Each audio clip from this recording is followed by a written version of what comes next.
ವಿದ್ಯಾರ್ಥಿಗಳನ್ನ ಶಂಕಿತ ಉಗ್ರರಂತೆ ಪರಿಶೀಲಿಸಿ ಅವರ ದೇಹದಲ್ಲಿ ಒಂದು ನೂಲು ಕೂಡ ಇರದಂತೆ ಕತ್ತರಿಸಿ ಧರಿಸಿದ್ದ ವಸ್ತ್ರವನ್ನ ಹಾಳುಗೆಡವಿ ನೀಟ್ ಪರೀಕ್ಷೆ ಬರೆಸಿದ್ದ ಸರ್ಕಾರ ಒಂದೇ ಸಮನೆ ರದ್ದು ಮಾಡಿ ಕೈ ತೊಳೆದುಕೊಂಡಿದೆ.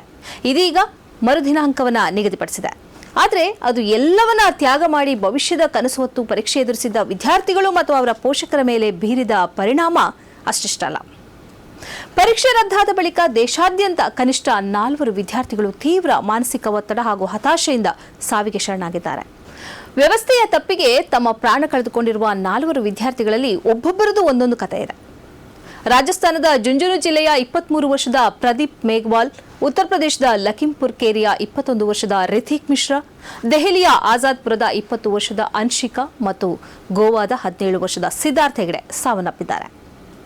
ಪ್ರದೀಪ್ ಮೇಘವಾಲ್ ಅವರ ಬಗ್ಗೆ ನಾವು ನೋಡೋದಾದರೆ, ರಾಜಸ್ಥಾನದ ಜುಂಜುನು ಜಿಲ್ಲೆಯ 22 ವರ್ಷದ ಇವರು ಕಳೆದ 3 ವರ್ಷಗಳಿಂದ ಸಿಖಾರ್ನ ಜಲ್ದಾರಿ ನಗರ ಪ್ರದೇಶದ ಬಾಡಿಗೆ ಕೋಣೆಯೊಂದರಲ್ಲಿ ವಾಸಿಸುತ್ತಾ ಪ್ರವೇಶ ಪರೀಕ್ಷೆಗೆ ತಯಾರಿ ನಡೆಸ್ತಾ ಇದ್ರು. ಪ್ರದೀಪ್ ಪರೀಕ್ಷೆಯಲ್ಲಿ 650 ಅಂಕಗಳನ್ನು ಗಳಿಸುವ ಭರವಸೆ ಹೊಂದಿದ್ದ ಮತ್ತು ತಮ್ಮ ಆಯ್ಕೆ ಖಚಿತ ಎಂದು ನಂಬಿದ್ದ. ಆದರೆ ದುರದೃಷ್ಟವಶಾತ್ ಸಿಕಾರ್ನಲ್ಲಿ ನೇಣು ಬಿಗಿದುಕೊಂಡು ಆತ್ಮಹತ್ಯೆ ಮಾಡಿಕೊಂಡಿದ್ದಾನೆ. ಟೈಮ್ಸ್ ಆಫ್ ಇಂಡಿಯಾ ಜೊತೆ ಮಾತನಾಡಿರುವ ಈತನ ತಂದೆ, ನಾವು ನಮ್ಮ ಇಡೀ ಜೀವಮಾನದ ಉಳಿತಾಯದ ಹಣವನ್ನು ಅಂದರೆ ಸುಮಾರು 8 ರಿಂದ 11 ಲಕ್ಷ ರೂಪಾಯಿಗಳನ್ನು ಪ್ರದೀಪ್ ಶಿಕ್ಷಣಕ್ಕಾಗಿ ಹೂಡಿಕೆ ಮಾಡಿದ್ದೆವು. ಪ್ರದೀಪ್ಗೆ ಉಜ್ವಲ ಭವಿಷ್ಯವನ್ನು ಖಚಿತಪಡಿಸಬೇಕೆಂಬ ಕಾರಣಕ್ಕಾಗಿ ನಾವು ನಮ್ಮ ಸ್ವಂತ ಮನೆ ಕಟ್ಟುವ ಕೆಲಸವನ್ನೂ ಮುಂದೂಡಿದ್ದೆವು ಎಂದು ತಿಳಿಸಿದ್ದಾರೆ. ಇನ್ನು ರಿತಿಕ್ ಮಿಶ್ರಾ 3ರಂದು 3ನೇ ಬಾರಿಗೆ ಪರೀಕ್ಷೆ ಬರೆದಿದ್ದ 21 ವರ್ಷದ ರಿತಿಕ್ ಮಿಶ್ರಾ ಗುರುವಾರ ಮೇ 14 ಲಖೀಂಪುರ ಕೇರಿಯ ಗಂಗೋತ್ರಿ ನಗರ ಪ್ರದೇಶದಲ್ಲಿರುವ ತಮ್ಮ ಮನೆಯಲ್ಲಿ ಆತ್ಮಹತ್ಯೆ ಮಾಡಿಕೊಂಡಿದ್ದಾನೆ. ಈ ವರ್ಷ ಪರೀಕ್ಷೆಯಲ್ಲಿ ತೇರ್ಗಡೆಯಾಗುವ ಬಗ್ಗೆ ರಿತಿಕ್ ಹೆಚ್ಚಿನ ಆತ್ಮವಿಶ್ವಾಸ ಹೊಂದಿದ್ದ. ಆದರೆ ಪರೀಕ್ಷೆ ರದ್ದಾದ ನಂತರ ತೀವ್ರವಾಗಿ ಮಾನಸಿಕ ಒತ್ತಡಕ್ಕೆ ಒಳಗಾಗಿದ್ದ ಅಂತ ಕುಟುಂಬದ ಸದಸ್ಯರು ತಿಳಿಸಿದ್ದಾರೆ. ಅವರ ತಂದೆ ಸುದ್ದಿ ಸಂಸ್ಥೆ ಪಿಟಿಐ ಜೊತೆ ಮಾತನಾಡುತ್ತಾ, ಇದು ರಿತಿಕ್ನದು 3ನೇ ನೀಟ್ ಪ್ರಯತ್ನವಾಗಿತ್ತು ಮತ್ತು ಈ ಬಾರಿ ಪರೀಕ್ಷೆಯಲ್ಲಿ ತೇರ್ಗಡೆಯಾಗುವ ಬಗ್ಗೆ ಅವರು ಹೆಚ್ಚಿನ ಆತ್ಮವಿಶ್ವಾಸ ಹೊಂದಿದ್ರು ಅಂತ ಹೇಳಿದ್ದಾರೆ. ಪ್ರಶ್ನೆ ಪತ್ರಿಕೆ ಸೋರಿಕೆಯ ವರದಿಗಳ ಬೆನ್ನಲ್ಲೇ ನೀಟ್ ಪರೀಕ್ಷೆಗಳು ರದ್ದಾದ ನಂತರ ಅವರು ತೀವ್ರ ಮಾನಸಿಕ ಒತ್ತಡದಲ್ಲಿದ್ದ ಅಂತ ಅವರ ಕುಟುಂಬದವರು ಪಿಟಿಐಗೆ ತಿಳಿಸಿದ್ದಾರೆ. ಇನ್ನು ಅನ್ಶಿಕಾ ದೆಹಲಿಯ ಆಜಾದ್ಪುರ ಪ್ರದೇಶದಲ್ಲಿರುವ ತಮ್ಮ ಮನೆಯಲ್ಲಿ 20 ವರ್ಷದ ಅನ್ಶಿಕಾ ಆತ್ಮಹತ್ಯೆ ಮಾಡಿಕೊಂಡಿದ್ದಾಳೆ. ಅವರ ಅವಳಿ ಸಹೋದರಿಯ ಪ್ರಕಾರ ಅನ್ಶಿಕಾ 12ನೇ ತರಗತಿ ಮುಗಿದಾಗಿನಿಂದ ವೈದ್ಯಕೀಯ ಪ್ರವೇಶ ಪರೀಕ್ಷೆಗಳಿಗೆ ತಯಾರಿ ನಡೆಸ್ತಾ ಇದ್ಲು ಮತ್ತು ಈಗಾಗಲೇ ಹಲವು ಬಾರಿ ನೀಟ್ ಪರೀಕ್ಷೆಗೆ ಹಾಜರಾಗಿದ್ಲು. ಕಳೆದ ಕೆಲವು ವರ್ಷಗಳಿಂದ ನೀಟ್ ಪರೀಕ್ಷೆಗೆ ತಯಾರಿ ನಡೆಸುತ್ತಿದ್ದ ಅನ್ಶಿಕಾ ಈ ವರ್ಷ ಉತ್ತಮ ಗ್ರೇಡ್ ಪಡೆಯುವ ಭರವಸೆಯೊಂದಿಗೆ ಪರೀಕ್ಷೆಗೆ ಹಾಜರಾಗಿದ್ಲು. ಆದರೆ ಪರೀಕ್ಷೆ ರದ್ದಾಗಿದೆ ಎಂಬ ವರದಿಗಳಿಂದ ಆಕೆ ಮನನೊಂದಿದ್ದಳು. ಅನ್ಶಿಕರ ಸಂಬಂಧಿಯೊಬ್ಬರು ಮಾಧ್ಯಮಗಳೊಂದಿಗೆ ಮಾತನಾಡುತ್ತಾ, ಕಳೆದ ಬಾರಿ ಆಕೆ ಕೇವಲ 4 ಅಂಕಗಳ ಅಂತರದಿಂದ ನೀಟ್ ಪರೀಕ್ಷೆಯಲ್ಲಿ ತೇರ್ಗಡೆಯಾಗುವ ಅವಕಾಶವನ್ನು ಕಳೆದುಕೊಂಡಿದ್ಲು ಅಂತ ತಿಳಿಸಿದ್ದಾರೆ. ಆಕೆ ಓದಿನಲ್ಲಿ ತುಂಬಾ ಮುಂದಿದ್ದಳು.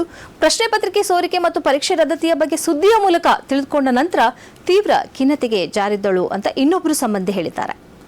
ಹಿಂದೂಸ್ತಾನ್ ಟೈಮ್ಸ್ ಪತ್ರಿಕೆಯೊಂದಿಗೆ ಮಾತನಾಡಿದ ಅವಳ ಸಹೋದರಿ, ಆಕೆಗೆ ವೈದ್ಯೆಯಾಗಬೇಕೆಂಬ ಆಸೆ ಇತ್ತು. ತನ್ನ ಹಿಂದಿನ ಪ್ರಯತ್ನದಲ್ಲಿ ಕೇವಲ 4 ಅಂಕಗಳು ಕಡಿಮೆ ಆಗಿದ್ದವು.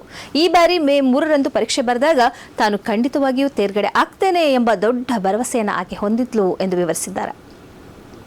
ಇನ್ನು ಗೋವಾದ ಸಿದ್ಧಾರ್ಥ್ ಹೆಗ್ಡೆ, ಗೋವಾದ ಕೊರ್ತೋರಿಂ ಪ್ರದೇಶದ 17 ವರ್ಷದ ವಿದ್ಯಾರ್ಥಿ ಸಿದ್ಧಾರ್ಥ್ ಹೆಗ್ಡೆ ಪತ್ರವೊಂದನ್ನು ಬರೆದಿಟ್ಟು ಸಾವಿಗೆ ಶರಣಾಗಿದ್ದಾರೆ.